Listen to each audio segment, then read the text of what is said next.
It wasn't magic. It was chemistry. The kind passed hand to hand when speaking out loud could cost everything. Invisible ink didn't come out of fiction. It came from fear, from cleverness, from people who still needed to say something, even when they couldn't afford to be heard. Back in ancient Rome around 77 AD, Pliny the Elder, he wrote that milk could carry a secret. Warm it gently, and the sugar inside would darken just enough to show a hidden message.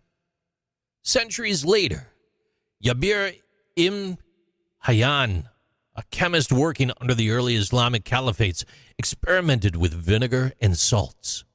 Very simple tools, but they worked. They helped hide words. During the American Revolution, it became real. George Washington's officers carried what they called sympathetic stain.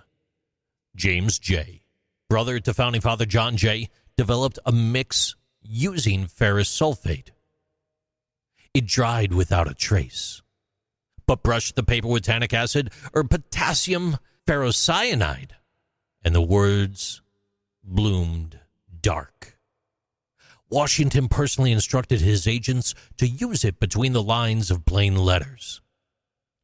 In 1780, the British hanged Major John Andre for doing exactly that. By the First World War, invisible ink had moved into science. German operatives wrote with cobalt chloride, a compound that turned blue when warmed. When it reached above 120 degrees Fahrenheit or 49 degrees Celsius, it was blue. British censors at the Home Office, they responded fast. They tested suspicious mail with ultraviolet light, 365 nanometers plus iodine vapor, and chemical sprays. In 1 year alone, over 100,000 letters passed through those hands. They could not afford to miss even one. The Second World War raised the stakes yet again. Nazi scientists built inks that required 2, sometimes 3 stages to activate. Some formulas stayed inert unless triggered by very precise humidity or infrared light near 950 nanometers. British agents and the Special Operations Executive, they were issued disguised ink kits, shaving brushes with sealed ampules, matchbooks soaked in developer, even fountain pens with false reservoirs.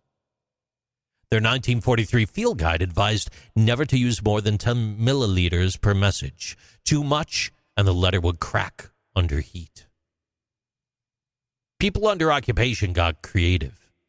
Dutch couriers wrote with zinc chloride dissolved in alcohol. The writing disappeared instantly, and with the right chemical, it came back. In France, kitchen starches were mixed with iodine to make messages that could vanish in a pantry. In Poland, families marked Torah margins with copper salts and vinegar. Directions for escape folded into holy pages. In Colditz Castle, a German prison for Allied officers, invisible ink came down to sweat, spit, even urine. Anything with salt and acid. POWs wrote between the lines of censored mail, and when the letters reached London, analysts warmed the paper slowly to about 140 degrees Fahrenheit, 60 degrees Celsius. Some of the words returned. Some stayed lost. One message gave the burial site of an escapee who did not make it. After the war, the CIA cataloged it all. Their secret writing manual, declassified in 1999, listed over 80 chemical formulas. Each had to survive transport, weather, time, and touch. Some used resorcinol and iron nitrate. Others required ammonia vapor or copper sulfate with sodium carbonate. Some mixtures held steady around pH 2.5, and others broke down in less than a day. Soviet labs built their own library. KGB chemists developed inks triggered by trace elements, factory cleaners, cigarette smoke, ozone. Defectors later brought out records mapping 300 variations, each one sorted by solvent type and light band. Eventually, the work faded from risk into novelty. Stores began selling invisible ink pens with flashlights on the end. The dye inside, quite harmless. It didn't last. And that was the point. But behind the party trick, the science, it never really stopped. In the Gulf War, and again after 9/11, invisible ink made its way back into the field kits. It was used in Baghdad, Kabul, and places still blacked out on maps. Some agents carried enzyme-based inks that only developed after hours in the right environment. Others used shampoo and citrus to send messages out of prison camps. Even today, with satellites and encryption, quiet paper still has a role when things go dark. It wasn't gone, just hidden.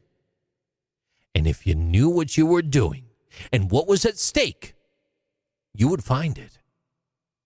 You had to. These are Interesting Things with JC.